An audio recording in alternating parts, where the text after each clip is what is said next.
singers, my name is Natalia and today I'm going to show you something very special. But first I'm going to apologize for not uploading last week.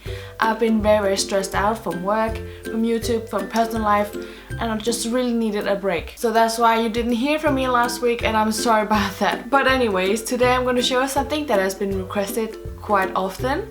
And I'm not sure what it really means because tuxedo can be a lot of things. Either it can just be a cake shaped like a tuxedo, or it needs to have a function, maybe opens like a tuxedo or a jacket or something. And I love things that have a function and you have to interact with the card or box. So that's what I created. So this is what it looks like, and you probably can't see it because I'm using green screen. But it's a regular box with a string attached to it that you just unravel, and then when you do that you can just pull the handles and the box will just open and then reveal the inside. And of course you can decorate this box in whatever kind of way you want to, and if you even want to make it look like a tuxedo you can just paint it black or find a black box and then maybe add some tuxedo-like details. And if you want you can even make this box bigger or smaller. It really depends on what kind of gift you're going to put inside of it. And I'm sorry if this isn't what you expected, but I just couldn't come up with anything better. This is of course a great gift box you can give away for your Mother's Day, which is right around the corner, or for Valentine's, for birthdays, for really any kind of occasion where a gift is needed. Now I will love to know what you want me to create next, so be sure to vote here in the poll above in the card. And if you want to see some of these craft DIYs in the future, be sure to subscribe to this channel and remember to hit the bell button below so don't miss out. So let's begin. Here's what you need to create this box.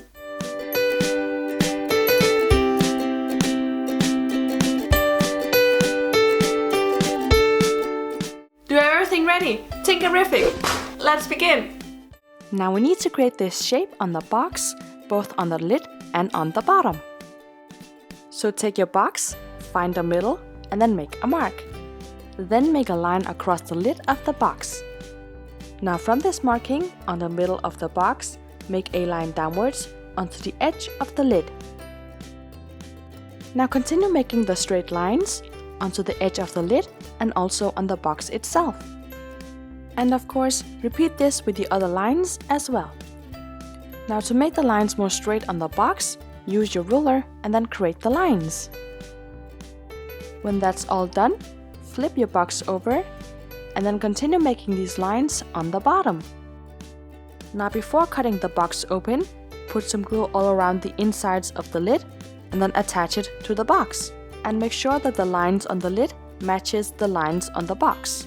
Then leave it to dry completely before moving on. When it's completely dry, we need to cut all of these lines open. Jeez Louise! Are you trying to give me a heart attack? No, I am being careful. You just what?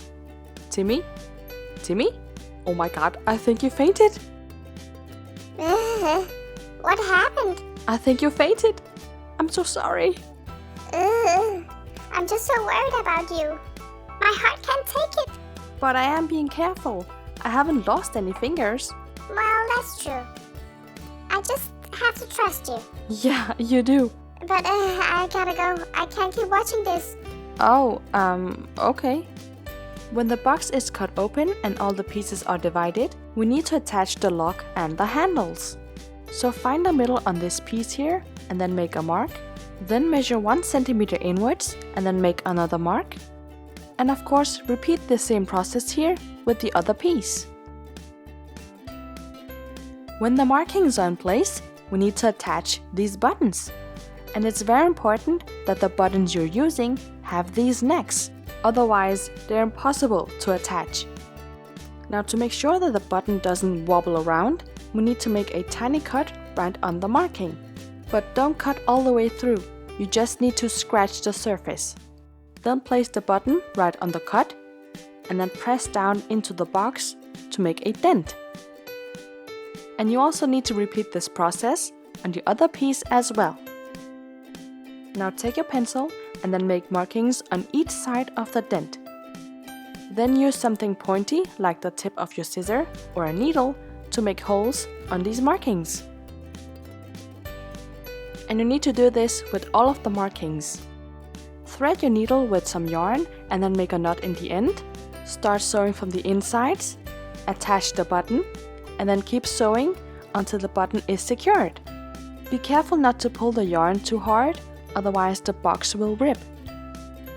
When the button is completely secured, make a knot in the back and then cut the excess off. Repeat the same process with the other piece until you have 2 handles. Now to transform the handles into a lock, thread some yarn through one of the buttons, make a couple of knots to secure the yarn, and then cut the excess off, and that's how you create a simple lock. Now if you don't want to make a platform inside the box, you can just skip this, but otherwise gather all of the pieces and then sketch around it on some construction paper and cut it out.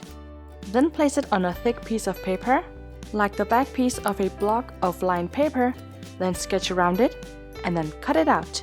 Put some glue all over it and then glue the 2 circles together. Then put some glue on the bottom of the box, then attach the platform and then press down to make it stick properly. The last thing we need to attach are the hinges, and there are 2 different ways of doing this. The first kind of hinge you can make is to put glue along these lines here, about 1 centimeter from the cut itself. Then you attach a piece of ribbon right onto the glue and then leave it to dry. Then you add 2 more lines of glue at the cut at the lid and then attach another small piece of ribbon. And if you choose to do this method, you need to repeat the same process on the other piece as well. The second method is to add real hinges and screwing screws right into the cardboard. So what you do is, you place your hinge where you want it to be, then mark the placements of the 4 screws. Then use something like a needle or the tip of your scissor to make a starter hole on each of the markings. Then use your screwdriver to screw all of the screws in, one by one, on each of the markings. And as you can see here, the screw pokes out from inside of the box, but we will deal with that later after the second screw is screwed in. To remove the pointiness of the screws, take your cutting plier and then just cut the tip off. Now these are still rather sharp, so take your glue and then just add a droplet of glue on top of them to make them more safe. Now you just repeat the same process by making starter holes on the piece that is going to be attached to this side, screw the screws in, and then this side is almost done. You only need to cut the 2 tips of the screws, then add the glue, and then leave it to dry. Once it's semi-dried, repeat the same process with the hinge and the screws and the glue on the other side. Then leave the whole thing to dry completely before adding your gift inside of it. You can decorate this in whatever kind of way you want to, then add your gift and then give it away. I hope you enjoyed watching. Leave a like if you did, and be sure to check out these DIYs here to get some more inspiration. And if you want to see the upcoming videos in the channel, you need to subscribe and be part of a lovely Tinker family here on Natalia's Toolbox. So subscribe, and I will see you soon with more ideas. Bye!